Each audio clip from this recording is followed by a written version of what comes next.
Hello guys, এই যে আমরা এখন মাঠের ভিতর ধান কাটতে যাচ্ছি ঠান্ডার ভিতর। কি সেই শীত, তা বাদেও আমাদের কাজ করে খাই লাগবে। আমরা কৃষক মানুষ, কৃষক কত কষ্ট করে ধান ফলাচ্ছে, কিন্তু ধান তো ফলে বেড়াচ্ছে না। এই জন্য কৃষকের মাথা হাত এখন। এই যে এই কৃষকটা মাথা হাত দিয়ে বসে আছে, আপনারা এখন দেখেন। এই কৃষক দেখেন,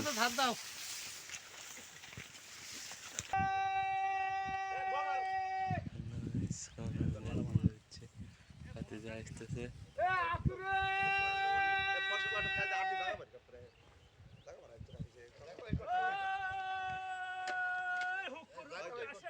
হ্যালো গাইস, এই যে আমাদের ধান কাটা পাল্লা বেঁধে গেছে। এই যে কত সুন্দর ভাবে ধান কেটে যান, এই যে ভাই যান। ওই যে পাল্লা বেঁধে গেছে ধান কেটে যান।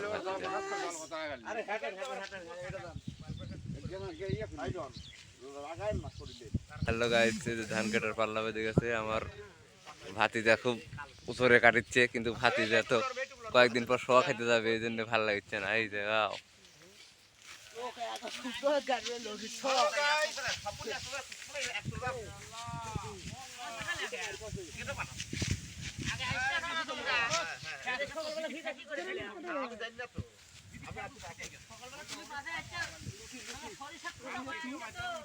জাল দিয়ে